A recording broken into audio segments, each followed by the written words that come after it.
Sir महबूब मुफ्ती के बयान को लेकर आप क्या कहते हैं? तिरंगे को लेकर तिरंगा नहीं था, अगर आप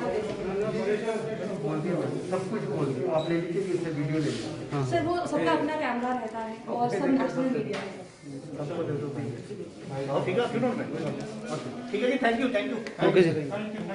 हमें एंटी नेशनल कह रहे हैं, चुनाव वही लड़ रहा है जो चुनाव वही लड़ता है जो नेशनल जो तिरंगे का अपमान करता है,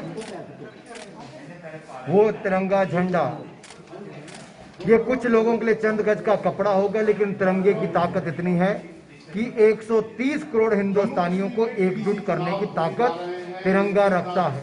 और तिरंगे का अपमान जम्मू कश्मीर की जनता नहीं सही। मुद्दा क्या रहेगा डीडीसी में, मुद्दा क्या रहेगा? भारतीय जनता पार्टी के सदा विकास का ही मुद्दा रहता है और इस चुनाव में भी विकास ही मुद्दा रहता है। धारा 370 ही आधार है। धारा 370 35 को समाप्त करके हमने लोगों को न्याय दिया। जम्मू कश्मीर को जो वायदा किया था वो पूरा किया। ये अपने आप में दिखाता है कि हमने रास्ते खोले विकास के और जम्मू कश्मीर को विकास की नहीं। कांग्रेस ये बोलती है कि आप लोग तो पीडीपी के साथ भी रहे हैं, एनसी के साथ भी रहे, फिर आप उनके जिस तरीके से ये अलायंस सामने आ रहा है, कांग्रेस पार्टी सामने आ रही है, कैसे देखते हैं आप इसे?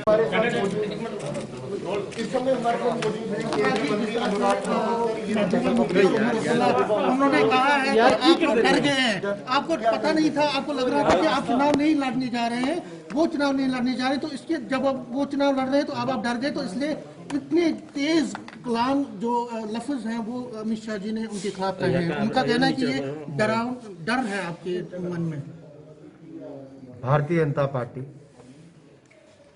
दुनिया की सबसे बड़ी राजनीतिक दल है।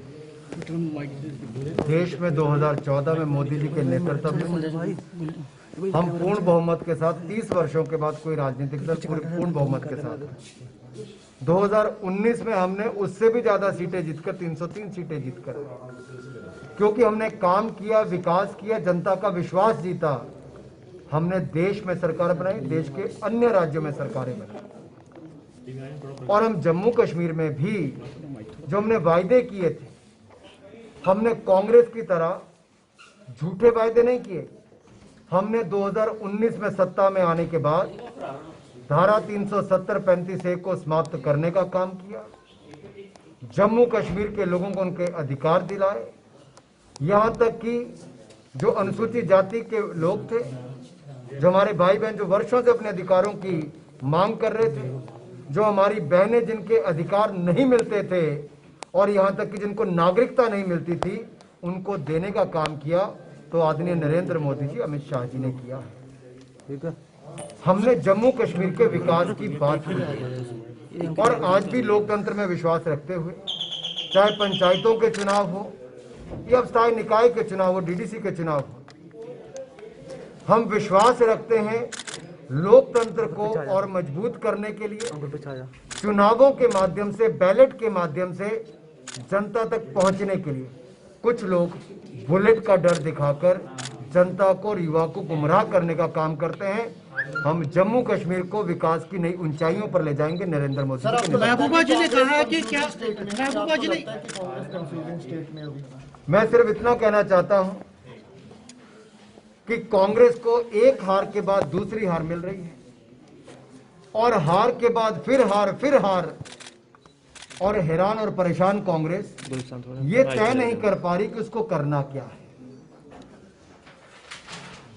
गुपकार अलायंस के साथ या आप कह लें गुपकार गैंग के साथ इनका समझौता होना, ये गठबंधन दिखाता है कि ये लोग उन लोगों से समर्थन मांग रहे हैं जो आगे चीन से समर्थन मांग रहे हैं धारा 370 को वापस लाने के लिए। कोई पाकिस्तान की भाषा बोलता है, कोई तिरंगे का अपमान करने की बात करता है, उनके साथ कांग्रेस का दिखना ये बड़ा प्रश्न खड़ा करता है कि कांग्रेस पार्टी क्या उसके विचारधारा भी इनकी तरह हो गई? क्या कांग्रेस की विचारधारा इनसे मेल खाती है कि एक हार के बाद दूसरी हार कांग्रेस को मजबूर इस गुपकार गठबंधन के लिए करती है, गुपकार गैंग का हिस्सा बनने की करती है। महबूबा जी ये पूछ रही हैं कि आप लोग जो है वो तो चुनाव लड़ रहे हैं।